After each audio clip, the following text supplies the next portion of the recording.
자, 오늘 말씀 제목은 누가복음에 나타난 창조주 예수님의 인간 이해입니다. 안 그래도 어제 사건 때문에 이 말씀 준비한 게 아니고 이 말씀을 준비하고 있는데 어제 사건이 일어난 거예요. 근데 오늘 말씀과 또 어제 사건이랑 그렇게 멀진 않습니다. 자, 오늘 제목이 누가복음에 나타난 창조주 예수님의 인간 이해입니다. 발상은 이래요. 하나님이 사람을 만들었잖아요. 예수님이 창조주시고 예수님이 사람을 창조했단 말이에요. 그러면 예수님이 설계자죠? 예수님이 설계자고 예수님이 제작자입니다. 근데 설계자이자 제작자인 분이 제품들, 다시 말하면 인간들이죠. 인간들이 지상에서 얼마나 잘 작동하나 이거를 예수님이 인간의 몸으로, 인간의 입장으로서 한번 직접 이해하시고 체험하시는 그런 이제 한번 관점으로 말씀을 준비를 해봤어요. 이게 창조에서 설계를 내가 했으니까 아는 거랑 실제로 그 설계된 것들이 움직이는 거에서 내가 이제 직접 부딪히면서 잘 돌아가네, 아유 잘못 돌아가네 를 아는 거랑 역시 좀 다르단 말입니다. 그래서 예수님께서 설계자가, 창조주가 직접 인간이 되셔가지고 자기가 창조한 사람들이 어떤지를 직접 체험하는 것을 관점으로 이렇게 오늘 말씀을 준비를 해봤어요. 근데 준비할 때의 이 예상과는 다르게 내용 자체가 어제 사건처럼 너무 한심한 내용들이 막 튀어나와서요. 이건 어떻게 설교하지? 성경에 있는 내용인데 설교는 하긴 해야 되겠는데 준비할수록 계속 너무 내용이 한심해지는 거예요. 그래서 어떻게 하나. 근데 여러분들이 이해를 해주시고 또 여기서 이제 인간이라는 게, 그러니까 성경에 나타난 인간이라는 게 남들 이야기가 아니고 내 이야기구만. 내 이야기. 보면 한심한 사람들 많이 나오거든요. 근데 한심한 사람들이 많이 나온다고 이해하지 마시고 그냥 내가 되게 많이, 저 많은 사람 분량만큼 내가 한심하구나. 이런 쪽으로 이제 이해를 하시면은 여러분들을 위해서 예수님이 어떤 희생을 하셨는지 조금 이해를 더 할 것 같아요. 자, 누가복음 2장입니다. 누가복음 2장. 오늘 누가복음만 볼 겁니다. 자, 누가복음 2장. 여기에 이제 누가는요, 직업이 의사예요. 이방인이고 의사입니다. 사도가 아니면서도 성경을 남긴 인물이죠. 유대인도 아닙니다, 이 사람. 근데 직업이 의사라서, 제가 이제 어제 준비하면서 놀랐는데요. 사람들의 심리적인 반응, 이거를 관찰하는 걸 굉장히 좋아하는 것 같아요, 누가가. 근데 성경 특징이 그러한데, 걔네들이 한심하더라, 이렇게 말하지 않습니다. 그냥 있는 그대로 묘사하는데 재미가 있어요. 자, 먼저는 누가복음 2장 41절입니다. 누가복음 2장 41절. 예수님의 어릴 적 이야기가 누가복음에만 나와 있습니다. 자, 누가복음 41절부터 50절까지입니다. 자, 여러분 이걸 어떻게 읽어보시냐면은 창조주가 사실은 이제 엘리트 박사예요. 제품들이 어떻게 돌아가나. 이런 거를 알아보려는 관점으로 대화를 하고 있는 이런 심정. 그러니까 사실은 박사가 선생이라는 사람들을 테스트하고 있는 거예요, 사실은. 자, 41절. 그의 부모가 해마다 유월절 되면 예루살렘으로 가더니 예수님이 12살 됐을 때, 12살. 그들이 이 절기의 관례를 따라 올라갔다가 그날들을 마치고 돌아갈 때 아이 예수는 예루살렘에 머무셨더라. 그 부모는 이를 알지 못하고 동행 중에 있는 줄로 생각하고 하룻길을 간 후 친족과 아는 자 중에 찾되 만나지 못함에 찾으면서 예루살렘에 돌아갔더니 사흘 후에 성전에서 만난즉 그가 선생들 중에 앉으사 그들에게 듣기도 하시며 묻기도 하시니, 야, 듣기도 하면서 묻기도 하신다. 그러니까 작동이 잘 되고 있군. 그러면서 또 동시에 테스트를 해보는 거예요. 이런 건 잘 작동하나? 예수님이 사람의 이성을 창조하시지 않았습니까? 묻기도 하시니 듣는 자들이 그 지혜와 대답을 놀랍게 여기더라. 사실 창조주가 이제 자기가 창조한 자들에게 물어보는 거기 때문에 창조를 당한 사람들은 당연히 창조주의 지혜를 측량할 수가 없죠. 예수님이 조금 보여주신 거예요. 12살 때. 그의 부모가 보고 놀라며 그의 어머니는 이르되 아이야 어찌하여 우리에게 이렇게 하였느냐. 이제 많이 걸었는데 힘들다 이거죠. 보라 네 아버지와 내가 근심하여 너를 찾았노라. 예수께서 이르시되 어찌하여 나를 찾으셨습니까? 내가 내 아버지 집에 있어야 될 줄을 알지 못하셨나이까 하시니. 그 부모는 그가 하신 말씀을 깨닫지 못하더라. 내 아버지가 누구며 아버지의 집이 어딘지를 깨닫지 못한 거죠. 네 아버지가 찾았는데 왜 날 찾습니까? 내가 내 아버지 집에 있어야 될 줄 모르십니까? 그러니까 이제 부모들은 되게 황당한 거죠. 자, 부모가 그의 하신 말씀 깨닫지 못하더라. 그러니까 예수님의 이미 이제 지성은 뭐 말하기도 좀 그렇지만요. 이미 인간들을 한참 넘어 있는 거죠. 이해를 못하는 성인들이, 박사들이 이해를 못하는 영역에 이미 넘어가 계신 거예요. 이게 사실 예수님이 바리새인들과 박사들과 이제 대화를 하였다. 이게 아니라 사실은 박사가 선생이라는 사람들을 테스트를 하고 있었던 거죠. 창조주가 창조된 자들을 테스트하고 있었던 거예요. 이들의 이성은 어떻게 작동하는가? 이들의 대답은 어떠한가? 질문에 대해서 어떻게 응답하는가? 자, 예수님의 어릴 적 이야기입니다. 자, 이제 6장을 가서, 자, 예수님이요, 원래는 천상 출신이죠? 천상 출신이시니까 이 문화에 대해서 이해를 해야 된단 말이에요. 지금 인간들을 구원하려고 오셨어요. 인간들에 대해서 이해를 하셔야 된단 말이죠, 예수님이. 물론 천국에서도 인간들을 내려다보셨고 또 인간들을 만드셨고 죄를 지어서 죄의 영향으로 타락을 해서 어느 정도까지 망가졌다는 것을 잘 아시지만 실제로 예수님께서 이제는 직접 현장에 오셔서 현장에 있는 것들을 직접 이제 말을 걸면서 이것들이 어떤 문제가 있는지를 정말 천사들의 보고를 받고 아니 위에서 내려다보시면서 파악하시는 게 아니고 직접 본인이 정말 손발 집어넣어가면서 체험하시는 거예요. 자, 예수님이 인간에 대해서 어떻게 이해하시게 됐을까 한번 참고를 해보시죠. 자, 6장 46절입니다. 자, 너희는 나를 불러서 주여 주여 하면서도 어찌하여 내가 말하는 것은 행하지 아니하느냐. 그 사람들이 예수님을 주님이라고 합니다. 주님이라고 부르는데 예수님은요 이렇게 말씀하세요. 왜 나더러 주여라고만 말하지 왜 내가 말하는 것을 행하지 않느냐. 여러분, 주라는 건요, 이거는 주정관계에서 쓰이는 용어죠. 주정관계입니다. 주인이 생사여탈권까지도 가지고 있을 정도로 주인이 말을 하면 종은 들어야 되거든요. 근데 너희가 나에게 주라는 호칭을 쓰는데 주라는 호칭을 쓰면서 왜 내 말에 대해서는 순종하지 않느냐, 복종하지 않느냐. 이게 지금 얘네들이 정말 예수님을 주님이라고 부르는 거예요? 아니면 예수를 이렇게 마음에도 없이 그냥 주라고 어떤 거짓된 마음을 위해서 예수님 그냥 뭐 의례상 예수님을 그냥 헛되이 거짓되이 주라고 부르는 걸까요? 후자겠죠? 그러니까 예수님에게 거짓말하면서 주님이라고 거짓말하면서 왜 나에게 주여라고 차라리 말이라도 하지 말지 주라고 말을 하면서 내가 말하는 건 왜 행하지 않느냐. 이 딱 한 문장을 봤을 때 예수님이 말하는 인간이 어떨까? 나에게 주라 그래. 그 기분 좋겠죠? 근데 내가 원하는 걸 하지 않아요. 그럼 사실은 저 사람들은 날 뭘 하는 거예요? 기만하는 거죠. 기만하는 거고 우습게 보고 있는 거죠. 우습게 보고 있는 거예요. 그 다음에 7장 9절입니다. 7장 9절. 백부장 이야기죠. 백부장의 종이 아픈데 예수님께서 가서 고쳐주겠다. 이것도 역시 어떤 의도가 있는 말이에요. 가서 고쳐주겠다. 그랬더니 이 백부장이 이렇게 말하는 거예요. 나는 직위가 있는 사람이다. 그래서 내가 명령하면은 직접 가지 않아도 내 명령대로 딱 된다.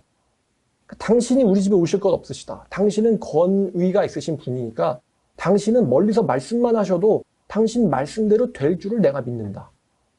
보통 사람들은 제발 와달라고 제발 좀 막 해달라고. 근데 이 사람은 예수님한테 오시는 걸 내가 감당치 못한다. 그러면서 말씀만 하시면 낫겠다라고 하니까 예수님께서요. 자, 9절에 보니까 그를 놀랍게 여겨 돌이켜서 따르는 무리에게 이르시되, 그러니까 예수님이 사실은 진짜 깜짝 놀라진 않았어요. 이런 거죠. 원래대로라면은 인간들이 이렇게 작동을 해야 되는데 이렇게 작동해야 되는 바른 모습을 이방인들이 갖고 있는 거에 대해서 얘기하시는 거예요. 정작 제대로 작동해야 되는 하나님 말씀만 탔다라는 유대인들은 정상 작동을 하지 않는 거예요. 주여주라고 하면서 하지 않는데 저 사람은 유대인도 아닌데 말씀만 하면 이루어진다라는 거를 고백을 하고 있으니까 예수님께서 알고 계시지만 그러니까 이제 내가 직접 가주겠다라는 사실은 이제 마음에 없는 말씀을 하신 거죠. 그 사람의 믿음이 이러하니까. 자, 이스라엘 중에서 이만한 믿음은 만나보지 못하였노라 하시니 보내어졌던 사람들이 집으로 돌아가 보면 종이 이미 나아 있었다. 오, 이런 건 되게 잘 돌아가고 있는 걸? 이렇게 예수님이 이제 생각하신 거예요. 원래대로라면 정상적인 사람들에게서 나왔어야 되는 반응이죠. 저런 믿음을 가지고 지혜롭게 대답하는 거. 정상적인 인간에게서 나왔어야 되는 반응이에요. 예수님 그 반응이 유대인이 아닌 이방인에게 나온 걸 보고 오호 하고 놀라고 계신 거예요. 자, 7장 33절부터 35절까지. 자, 세례 요한이 와서 떡도 먹지 아니하며 포도주도 마시지 아니하며 너희들의 말이 귀신 들렸다라고 하더니 인자가 와서 먹고 마시며 너희 말이 보라 먹기를 탐하고 포도주를 즐기는 사람이요 세리와 죄인들의 친구로다 하니. 이게 무슨 말입니까? 어쩌라는 거죠? 이거죠. 재밌게 표현하면요. 야, 너네들은 안 놀아도 문제 삼고 놀아도 문제 삼고 왜 이렇게 위선적이냐?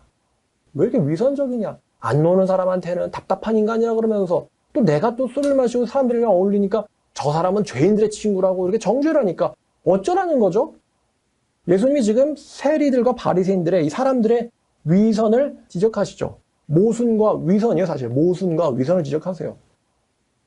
자, 그러면 이제 또 8장 33절입니다. 각 장마다 이런 장면들이 계속 나옵니다. 예수님의 인간 관찰, 그리고 거기에 대한 반응들. 8장 33절부터 37절까지입니다. 자, 이거 군대 귀신 이야기죠. 자, 뭐 다 아시니까 전부 설명은 하지 않겠습니다. 군대 귀신 들린 사람이 있는데 굉장히 무서운 사람이었어요. 그래서 사람들이 다 그 사람 꺼렸는데 예수님이 그 군대 귀신을 만난 사람을 불쌍하게 여기셔가지고 귀신을 쫓아내줘요. 그 귀신 들렸던 사람은 정상인이 됐습니다. 한마디로 정리하면은 그 사람이 자기의 인생을 찾은 거죠. 빼앗긴 자기 인생을 찾은 거예요. 귀신 들려가지고 내 의지와는 상관없이 자해하고 남들을 해치고 원래대로면 사회 속에서 소속돼가지고 사회에서 더불어 살아가야 되는 인간인데 귀신 들려가지고 자해하고 남을 해치니까 사회 속에 소속될 수 없는 불쌍한 사람이에요. 외톨이, 왕따. 근데 예수님이 그 사람의 이 질병을 고쳐주셨어요. 귀신을 내쫓아줬죠. 한 사람의 인생을 되찾아준 겁니다. 그리고 그 사람이 있음으로 인해서 그 사람 주변에 있는 동네도 불안한 거예요. 귀신 들린 어마어마하게 무서운 사람이 저기에 있어. 그래서 거기는 근처로 가면 어떤 봉변을 당할지, 상해를 입을지, 살인을 당할지 몰라서 피해가던 곳이 있었는데, 즉 죽은 땅이죠. 근데 예수님이 오셔가지고 그 풀리지 않는 골칫거리를 풀어주신 거예요. 근데 이제 이 뒤에 반응입니다. 33절 귀신들이 그 사람에게서 나와 돼지에게로 들어가니 그때가 비탈로 내리다라 호수에 들어가 몰사건을 치던 자들이 이루어진 일을 보고 도망하여 성내와 마을에 알리니 사람들이 그 이루어진 일을 보러 나와서 예수께 이르러 귀신 나간 사람이 옷을 입고 정신이 온전하여 예수의 발치에 앉아있는 것을 보고. 여기까지는 자연스러운 거죠. 그럼 봤으면 어떻게 해야 됩니까? 반응이 깜짝 놀라면서 예수님을 영접하더라. 이게 사실 예상돼야 되는 반응이거든요. 근데 뭘 알아? 지금 그 동네 골칫거리를 해결해 주셨는데 이 동네 주민들의 반응이 뭐예요? 매우 반기며 매우 기뻐하며 아니고 두려워하며. 되게 어처구니 없죠? 두려워하며. 동네의 골칫덩어리를 해결해 주셨는데 그 해결해 준 자를 두려워하며. 그 귀신 들렸던 자가 어떻게 구원받았는지를 본 자들이 그들에게 이르매 거라사인 땅 근방 모든 백성들이 크게 두려워하여 예수께 뭘 구해요? 제발 나가세요. 나가주세요. 아니 예수님 우리 마을에 예수님의 방을 하나 마련할 테니까 언제든지 오셔도 예수님은 환영입니다. 우리 마을에 골칫거리를 해결해 주신 영웅이세요. 유공자이십니다. 이게 아니고 떠나세요. 당신은 무서운 사람입니다. 문제를 해결해 줬더니만 당신은 무서운 사람입니다. 떠나세요. 왜요? 여기서 진짜로 정상적으로 기능하는 사람이 누굴까? 이 귀신 들렸던 사람이에요. 귀신 들렸던 사람은 예수님과 함께 있기를 구하였으나 원래대로 우리 마을에 모셨어야 되는 분인데 우리 마을에서 내쫓으니까 그러면 당신 쫓겨나가면 나는 당신 따라갈래요. 같이 있기를 구하였으나 예수님께서 허락하지 않으세요. 이거죠. 여태까지 너는 인생을 뺏겼었잖니. 이제 네 인생을 찾으렴. 네 인생을 걸어가렴.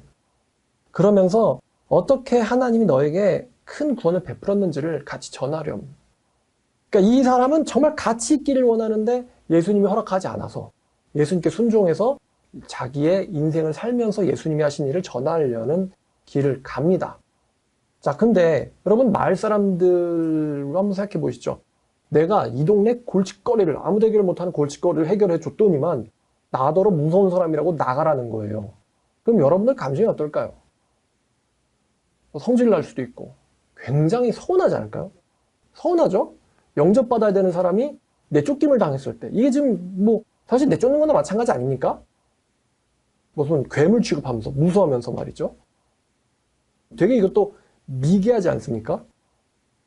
괴물 취급을 한단 말이에요. 영웅을 데려다가. 혹시나 자기들한테 피해 입을까봐. 자기들 피해 입을까봐. 무슨 귀신 쫓아내주는 능력을 갖고 계신 분이 무슨 말에 피해를 입힙니까? 피해 입을까봐, 동네에 폐가 될까봐. 그래가지고 예수님더러 나가라고. 집단 이기주의, 동네 사람들 중에서. 한 사람도, 저 사람을 왜 나가라고 합니까? 저 사람은 우리의 동네 문제를 해결해 준 사람입니다. 예수님, 우리 집으로 오세요. 한 명도 그런 사람 없고, 집단 이기주의. 우리 동네에서 나가세요. 당신은 무서운 사람입니다. 예수님이 이때, 예수님의 마음은 묘사되지 않아요. 하지만, 예상은 되죠. 굉장히 예수님 서운하셨겠구나. 한 걸음 더 나가서, 자기가 창조한 자들이 자기한테 저딴 식으로 굴 때, 자기가 창조한 자들이 자기한테 저딴 식으로 굴 때, 얼마나 서운할까, 예수님이. 창조주도 못 알아보고, 선지자로서, 목사로서 못 알아보는 그렇다 쳐. 그것도 말도 안 되지만, 창조주를 또 못 알아보고. 자, 8장 44절입니다. 8장 44절. 혈루증 걸린 여인이, 어떤 의사를 만나도 병이 안 낫는데, 예수님의 몸에 손을 대면 나을까 해서 만졌는데, 믿음이 있어서 그런지 병이 났어요. 그러니까 예수님이 이르시되 내게 손을 댄 자가 누구냐? 그러니까 다 아닙니다 할 때 베드로가 이르되 주여 무리가 밀려들어 미나이다. 이게 뭔 소리죠 이게? 이게 뭐냐면요. 정신 나간 사람아 이런 얘기죠. 지금 예수님이 뭐 무리들이 있는 걸 믿는 걸 모를 것 같아요? 근데 베드로가 뭔 얘기입니까? 베드로가 지금 뭘 잘못 드셨습니까? 왜 정신 나간 소리 하십니까? 무리들이 믿는 걸 모르세요? 지금 이게 무리들이 미나이다라고 했지만 사실은 이게 베드로가 예수님한테 핀잔 주고 있는 거죠. 예수님을 한심하게 얘기하는 거 아니에요. 그러니까 예수님이 아니라 내게서 능력이 나갔다. 그랬더니 이 여자가 두려움에서 나와서 자기에게 경험한 이야기를 하죠. 그래서 예수님이 여자한테 너의 믿음이 너를 낫게 하였다.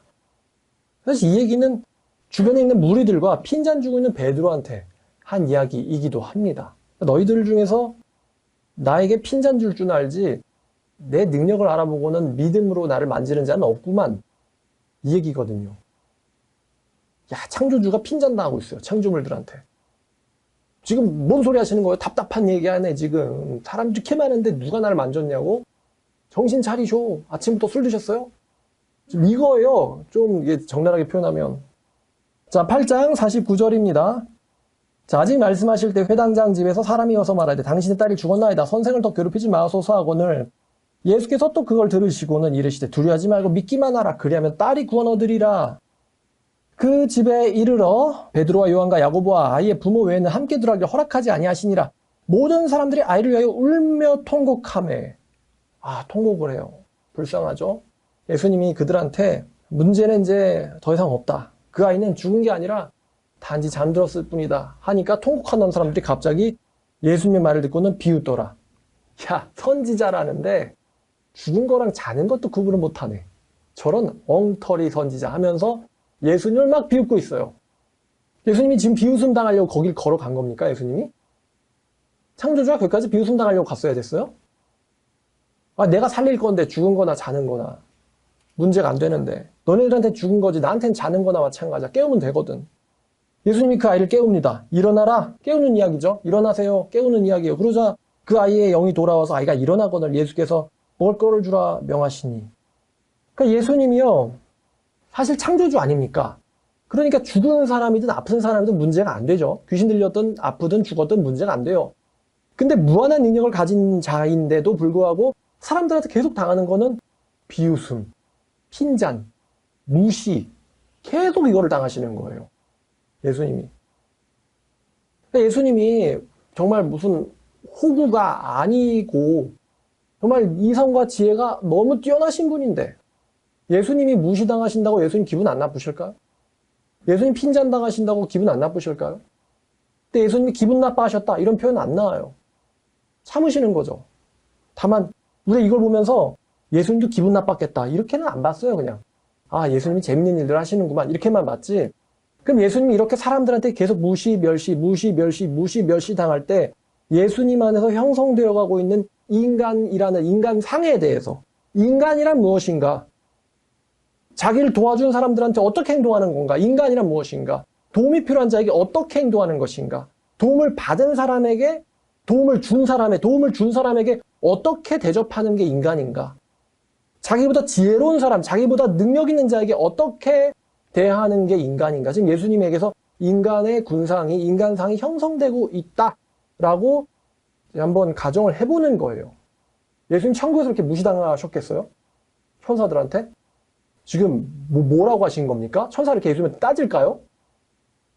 천사들조차도 하나님 앞에서 자기 얼굴을 내보이는 걸 두려워해서 두 날개로는 자기 몸을 가리고 두 날개로는 자기 얼굴을 가렸어요. 천상의 피조물조차도 하나님을 쳐다보는 것을, 보는 것도 허락된다고 생각하지 않아서 자기들의 날개로 자기 얼굴을 가렸어요. 근데 지상에 있는 인간들 보세요. 하늘에 보호자에 앉으신 분한테 지금 어떻게 대접하고 있는지. 자, 9장 33절. 이번엔 또 예수님의 아주 가까운 사람들에게서 문제가 일어납니다. 9장 33절. 자, 변화산에 올라가사 예수께서 변화되셔가지고요. 모세와 엘리야랑 같이 말씀을 하시는 거예요.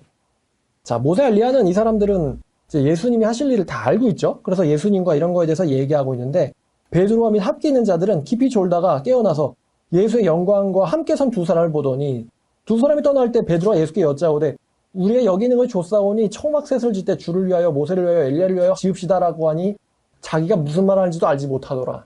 무서운 데다가 비몽사몽간에 아무 말이나 던진 거죠. 이 말 하는데 구름이 와서 이번엔 또 그들을 덮는지라. 구름 속으로 들어갈 때, 와, 이건 좀 무섭겠죠? 갑자기 시야가 막 가려지니까. 그때 갑자기 음성이 나서 이르되 이는 나의 아들 곧 택함을 받은 자니 너희는 그의 말을 들으라. 하나님이 직접 사도들한테 말을 걸어주셨어요. 말을 걸어주셨어요. 그랬더니 이 제자들의 반응이 어떻습니까? 여기 보니까 34절 보니까 제자들의 반응이 무서워하더니 자기들이 섬긴다는 하나님이 나타나셨는데 무서워하더니 역시 또 모순 아닙니까? 소리가 그치면 오직 예수만 보이더라. 제자들이 잠잠하여 하나님 또 얼마나 서운할까요? 성부 아버지 나타나셨는데 또 무서워해요 사람들이. 너희는 그의 말을 들으라. 그의 말을 들으라. 되게 심플하게 한마디 하셨죠? 그의 말을 들으라. 그가 하는 말을 이해를 하려고 노력해보고 그가 하는 말에 주의, attention, 주의를 기울여라. 그가 하는 말을 이해하고 순종하려고 해봐라. 이게 이거거든요. 그의 말을 들으라. 하나님이 참 깔끔하시죠? 대사가. 와서 협박을 하시며 이르시기를 이제부터 헛소리 또 하면은 한 번 할 때마다 10년씩 줄여주겠다 수명을. 이렇게 말씀하시지 않고 하나님 답답하시겠죠? 군고구마 100개쯤 드시고 나오셨겠지만 한마디만 하셨어요. 그의 말을 들으라. 뭐 복잡하게 얘기해봤자 기억도 못하고 이해도 못할 테니까 지금 뭘 봤는지도 지금 횡설수설하고 있잖아요.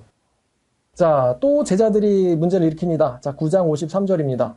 예수께서 예루살렘을 향하여 가시기 때문에 그들이 받아들이지 아니하는지. 이번엔 또 사마리아의 사람들이 예수님이 들어와서 거하는 것을 또 거부했어요. 거부했습니다. 예수님 부정하다, 싫다, 더럽다 이거죠. 너 유대인 우리 동네 오지 마. 또 피조물들이 창조주를 거절한 거예요. 예수님 또 속마음 어땠겠어요? 알고는 있었는데 거절을 또 당하셨네. 근데 그것도 참으셨죠? 근데 제자들이 한마디 또 거들어요. 제자 야고보와 요한이 이를 보고 이르되 주여 우리가 불을 명하여 하늘에서 내려 저들을 멸하기를 원하시나이까. 지금 이게 뭔 얘기냐면 우리들의 마음은 다 불 내려서 죽여버리고 싶거든요. 근데 우린 능력이 없잖아. 그러니까 이제 예수님이랑 자기들을 묶은 거예요. 우리들은 죽여버리고 싶은데요. 당신도 동의합니까? 그래? 그러면 이제 불 떨어질 줄 기대한 거예요. 엘리야한테 일어났던 것처럼. 그때 예수님께서 이번엔 그들을 돌아보면서 꾸짖으시고 제자들을 꾸짖으셨다. 야, 우리가 구원하려고 왔는데 이런 푸대접 당한다고 해서 죽여버리면 안 되지. 왜냐면 구원을 줘야 되는데. 여러분 전도하다 무시당할 때 가끔 있죠. 멸시당할 때. 그럴 때 막 뭐 상대를 죽이고 싶다. 이러면 전도하면 안 돼요. 화는 날 수 있어요. 화는 나지만 그것도 이제 좀 참으셔야 됩니다. 왜냐? 몰라서 저러잖아요. 몰라서. 그냥 가는 길에 불 떨어져 다 타 죽어라. 이렇게 생각하면 안 된단 말이에요. 그냥 전도 안 하고 가버려? 이렇게 생각하면 안 된단 말이죠. 몰라서 저러니까. 창조주가 두 번 놀라신 거예요. 한 번은 자기를 거부하는 거에서 일단 좀 충격받으셨고 또 하나는 이 제자들 하는 말을 들어보니까 지네들이 지금 무슨 영을 갖고 얘기하는 거야, 이거. 이거는 성령의 영이 아니에요. 거부한다고 죽여버려? 이거랑 살인자랑 뭐가 달라요? 그래서 제자들 꾸짖으신 거예요. 예수님 마음을 이해하는 사람이 지금 없어요. 자, 57절 어떤 사람이 여짜오되 어디로 가시든지 나는 따르리이다. 이거 역시 헛소리죠. 왜냐면 다들 예수님을 버리게 되거든. 어떤 길을 가든 나는 따르리이다. 예수님한테 거짓말하는 거예요. 여러분 그 목사로 있다 보면요. 가끔 이런 사람이 있습니다. 목사님이 어딜 가시든 목사님과 함께 하겠습니다. 그런 사람 있어요. 근데 경험적으로 거짓말입니다, 여러분. 함께 있겠다고 얘기하면요. 아하, 떠나겠구나. 이렇게 이해하면 됩니다. 전 절대 배신 안 할 겁니다. 그럼 아하, 배신하겠구나. 왜냐면 말한 거랑 정반대로 생각하면 돼요. 따르립니다. 그러면 예수님이 아시잖아요. 인간이 어떤 존재인지, 이 사람이 어떤 존재인지, 그리고 사람이란 인간이란 인간론에 대해서 인간이란 무엇인가. 자기가 한 말을 지키는 게 인간이다. 자기가 한 말을 약속을 위해서 자기의 피해를 감당할 수 있는 게 인간이다. 예수님이 얼마나 잘 아시겠어요. 자, 예수께서 이르실 때 여우도 굴 있고 궁중에 새도 집이 있을 때 인자는 머리 둘 곳 없도다. 약간 동문서답인 것 같은데요. 내가 너를 의지할 수는 없어. 이런 거죠. 내가 너를 의지할 수는 없어. 또 어떤 사람이 예수님이 나를 따르라 하셨는데 그 사람이 가서 아버지를 먼저 장사하게 허락하옵소서. 핑계를 댑니다. 따르긴 하게 했는데 장사를 먼저 지내야 됩니다. 비슷한 이야기 또 나와요. 내가 따르긴 하겠는데 가족들이랑 작별 인사는 하고 오게 하소서. 여기서 예수님이 하지 말라고 하셨잖아요. 그냥 쟁기를 들고 뒤를 돌아보는 사람은 나한테 합당하지 않다. 이런 유명한 말씀을 하셨는데 이게 무슨 뜻이냐면 쉽게 말하면요. 얘는 작별 인사한다고 가족한테 가면요. 예수님한테로 다시는 안 옵니다. 아버지를 장례하고 오겠습니다. 아버지 장례하러 갔다가요. 가족들한테 너 정신 나갔니? 인생은 어쩔 거니? 사업은 어쩔 거니? 결혼은 어쩔 거니? 예수님 따르면 뭐 밥이 나오니 뭐가 나오니? 회유 당합니다. 가족들한테 작별 인사는 하고 오게 해주세요. 그럼 가족들이 뭐라고 하겠어요? 예수님 잘 섬겨라. 노잣돈 싸줄까요? 정신 나갔니? 돌았니? 미쳤니? 예수님 따르면 물이 나오니 밥이 나오니 인생 문제 해결되니 결혼 문제 해결되니 회유 당하거든요. 그거를 알고 있으니까 가족들한테 가지 말라고 말씀하신 거예요. 근데 가지 말라고도 말씀 안 하시고 그냥 쟁기를 잡고 뒤를 돌아보는 자, 본질이에요. 쟁기를 잡고 뒤를 돌아보는 자, 걔는 나와 함께 할 수 없다. 이건 가지 말란 말도 아니에요. 이미 이 사람 가기로 마음 먹었거든요. 그런 류의 사람은 나와 함께 있어도 합당치 않다. 자, 이번엔 또 웬 피조물이 하나가 나타나가지고 예수를 시험합니다. 10장 25절이에요. 피조물들 사이에서 배웠다고 창조주를 시험해서 이르되 선생님 내가 뭘 해야 영생 얻으리까? 나름 이렇게 좀 나이브한 질문을 던졌어요. 구원 문제를 대놓고 던진 거예요. 율법사인데 어떻게 해야 영생 얻습니까? 그것도 정말 알고 싶어서 물어봤다기보다는 예수님을 시험해 보려고. 지식 수준 체크해 보려고. 예수께서 이르시되 율법에 무엇이라 기록되었느냐? 너는 어떻게 읽었느냐? 그러니까 이제 오히려 예수님이 그 율법 교사한테 너는 어떻게 알고 있니? 라고 물어보신 거죠. 그러자 율법 교사가 외운 대로 이야기합니다. 외운 대로. 네 마음을 다하여 목숨을 다하여 힘을 다하여 뜻을 다하여 주 너의 하나님을 사랑하고 또한 네 이웃을 네 자신을 사랑하라 했나이다. 외운 대로 모범 답안. 근데 진짜로 이렇게 사는 건 아니에요. 진짜로 이렇게 살았으면은 예수님을 시험하여는 얘기하지 않겠죠. 예수님이 이르시되 네 대답이 옳도다. 이를 행하라. 그리하면 살리라. 그러자 이번에 그 사람이 자기가 옳게 보이려고 예수께 여짜오되 그러면 내 이웃이 누굽니까? 아니 답을 말해놓고도 이웃은 누구죠? 이렇게 얘기하면 어쩌자는 거죠? 그러니까 율법교사인데 그럼 이웃도 모른다는 건데 이웃을 모르고 어떻게까지 뭘 순종했다는 거야? 이웃 사람 어떻게 순종해요? 이웃이 누군지를 모르는데. 그럼 이웃이 누군지를 모르는데 하나님은 또 어떻게 사랑할까? 그러니까 정답만 머릿속으로 알고 있는 거지 어떻게 할 줄은 모르는 거예요. 이제는 11장입니다. 11장. 각 장마다 다 있죠? 11장 14절 15절. 예수님이 또 귀신 쫓아냅니다. 예수께서 한 말 못하게 하는 귀신을 쫓아내시니 귀신이 나가매 말 못하는 사람이 말할지라 무리가 놀랍게 여겼으나 자 예수님 훌륭한 일 하셨죠? 착한 일 하셨어요. 착한 일 하셨죠? 그랬더니 갑자기 어떤 사람들이 그 사람이 귀신의 왕 바알세불을 힘입어 귀신을 쫓아낸다. 예수님 이런 말 들을 이유 없죠? 귀신들의 왕을 의지한다. 귀신 딴지다. 귀신의 숭배의 앞잡이다. 이런 말을 들을 이유 없습니다. 예수님 선행한 것 뿐이거든요. 근데 사람들이 예수님을 모함을 한 거예요. 모함. 예수님이 서운하다 이런 말 안 나와요. 서운하셨겠지만 착한 일 해줬더니만 자기더러 귀신의 왕을 의지하고 있다고. 그럼 자기는 귀신 숭배자라는 소리 아니에요. 내가 귀신 숭배자면 너네들은 누구를 의지해서 귀신 쫓아내니? 예수님이 이렇게 되게 열은 받지만 차분하게 말씀하셨어요. 할 말이 없죠. 자기들은 귀신 못 쫓아냈으니까. 자, 이번엔 또 11장 27절입니다. 또 뭘 또 잘 모르는 사람이 예수님이 뭔 일을 하려고 왔는지도 모르고서는 또 엉뚱하게 예수님을 헛되이 한번 치켜 세워준 거예요. 그러니까 보면서 예수님을 정말 존경하고 사랑해서가 아니고 예수님 한번 보면서 지나가면서 엄지척 한번 해본 거예요. 쉽게 말해. 어떤 여자가 외치면서 당신을 뵌 태와 당신을 먹인 젖이 복이 있나이다. 그러니까 네 엄마 복돼 이런 이야기죠. 이건 이제 카톨릭이랑 완전 정반대죠. 예수님이 뭐라 그러냐면 마리아가 복된 게 아니고 하나님 말씀을 듣고 지키는 자가 복이 있다. 당신 같은 사람 낳아주신 부모가 부럽네요. 너 그게 아니고 하나님 말씀대로 사는 사람이 내 부모보다 더 복돼. 예수님이 뭘 원하시는지도 모르고 한 칭찬이죠. 예수님 진짜 원하시는 게 뭐였는지 알았더라면. 자, 그 다음에 11장 29절입니다. 우리가 모였을 때 예수께서 말씀하시되 이 세대는 악한 세대라 표적을 구하되 요나의 표적밖에는 보일 표적이 없느니라. 그러니까 이 악한 세대가 이번엔 또 예수님을 또 시험하는 거예요. 표적 좀 더 해보시지. 이런 거죠. 표적을 감사해하지도 않고 표적 부리는 분이 누구신지에 대해서 이해하려고 하지도 않고 한번 재롱 떨어봐 구경하게 이런 거죠. 이번 하나님의 능력을 우습게 보는 거예요. 하나님의 표적을 우습게 보는 거예요. 좀 더 요령 부려봐. 묘기 부려봐. 우리는 관람할 테니까. 그리고 즐겁게 비꼬아 주겠어. 저자는 마귀들의 왕을 힘입어 귀신 쫓아낸다. 예수님 표적 일으킬 때마다 예수님을 좋아하는 사람보다 예수님을 비꼬는 사람들, 예수님을 멸시하는 사람들. 자, 11장 37절입니다. 이번엔 또 어떤 한 바리새인이 예수님을 식사를 청해요. 근데 이 바리새인이 진짜 예수님을 이해하고 존경해서 예수님을 식사에 초대한 거 아닙니다.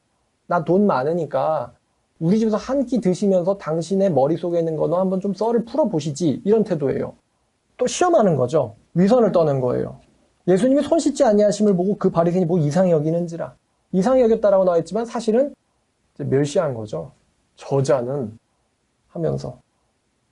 예수님을 초대해놓고도 위선을 떨고 있어요.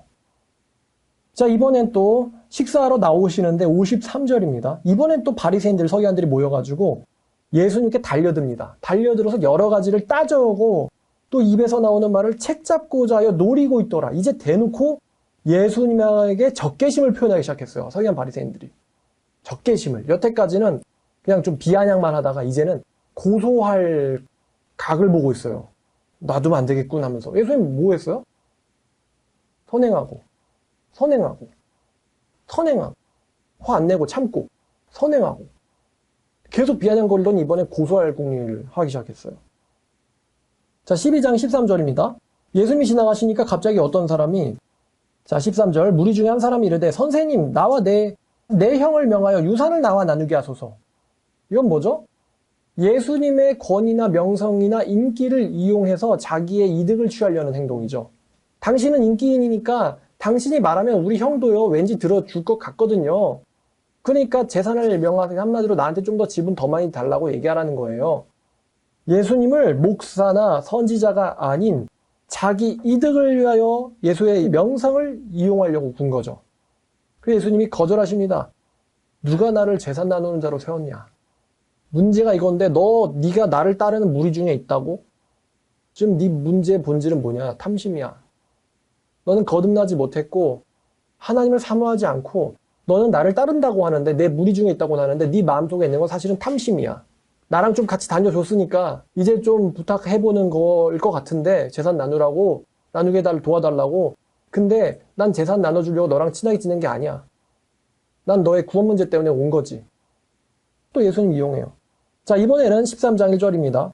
각 장마다 이런 이야기들이 계속 있죠. 13장 1절입니다. 자, 그때 마침 두어 사람이 와서 빌라도에게 어떤 갈릴리 사람들의 피를 그들의 제물에 섞은 일로 예수께 아뢰되. 갈릴리 애들이 예수님 쫓아낸 적 있는 애들이죠. 근데 이게 무슨 의도냐? 이 어떤 사람들이 와서요, 예수님, 우리는요, 저기서 저렇게 개죽음 당한 쟤네랑은 좀 달라요. 예수님, 저 개죽음 당한 애들, 지들 죄 때문에 개죽음 당한 거라고 한심하다고 같이 욕 좀 해주세요. 이거죠, 얘네들의 의도가. 갈릴리 사람들이 개죽음 당했어요. 같이 한심하다고 욕해주세요. 그래서 예수님께서 어떻게 말씀하시느냐? 너희가 이 갈릴리 사람들보다 나은 줄 아느냐? 반대로 갈릴리 사람들은 너희보다 더 죄가 있었는 줄 아느냐? 내가 너에게 말하는데 아니다. 너희도 만약에 회개하지 않으면 저 갈릴리 사람처럼 망할 것이다. 또 사고가 있었네요. 실로암에서 망대가 무너져 치여 죽은 18사람이 예루살렘에 있는 사람들보다 더 죄가 있어서 빨리 죽은 줄 아느냐? 이거 우리한테도 연관되죠? 아유, 저 한심한 것도 이태원 가서 죽었대. 이렇게 생각할 수도 있잖아요. 근데 예수님이 우리한테도 말씀하시는 거예요. 아니다. 너희들도 회개하지 않으면 이와 같이 망할 것이다. 같이 욕해달라는 사람들이 예수님에게 붙어가지고 잘 죽었다고 같이 얘기 좀 해주세요. 저거 죄값 받은 거예요. 한심하죠? 예수님 말씀 아니다. 너희도 회개하지 않으면 망할 것이다. 자, 그 다음에 또 이어지는 이야기가 자 13장 10절 이하인데요. 안식일 날에 회당에서 18년 동안 고통당하고 있는 사람을 고쳐줬어요. 고쳐주면은 역시 예상되는 반응은 회당장이 놀라며 이르되 어우 나는 회당장인데 당신은 누구십니까? 누구신데 당신은 말씀뿐만 아니라 능력도 갖고 계신 겁니까? 라고 얘기를 들으셔야 되는데 어떤 얘기를 들었느냐?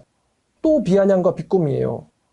평일이 6일이나 있으니까 안식일엔 쉬어야지 왜 안식일날 일을 하느냐. 잘난 체한 거죠. 교만하게. 예수님이 이렇게 말씀하세요. 너네들은 안식일날에 짐승이 공경에 처하면 짐승을 안식일라고 안 구하니? 하물며 사람이 지금 공경에 처해 있는데 안식일날에 이 사람에게 자유를 주는 게 마땅하지 않냐? 이 아픈 사람을 풀어준다면 안식하는 날에 자유를 주는 게 마땅한 거 아니야? 이렇게 말씀하십니다. 예수님이 막 야 이 어리석은 사람아, 야 이 무능한 인간아 한 번도 이렇게 말씀하지 않으시고 그냥 정답만 탁탁 이야기하세요. 자 31절입니다. 이번엔 또 어떤 바리새인들이 와서 예수님이 이렇게 말해요. 여기 나가서 여기를 떠나소서 헤롯이 당신을 죽이고자 하나이다. 이건 또 무슨 이야기일까요? 이 바리새인들의 의도가 뭐죠? 예수님을 사랑하고 예수님을 구하고 싶어서일까? 야 너 이제 딱 걸렸다. 야 눈밖에 났다. 야 너 헤롯이 너 죽이려고 하는데 야 잘됐다. 야 너 몸 좀 간수 잘해봐라. 야 수고해. 이런 거예요. 바리새인들 이야기가. 근데 왜 예수님이 이런 죽임당할지도 모르는 이런 신변의 위협을 느끼는 상황에 처해야 됐나요?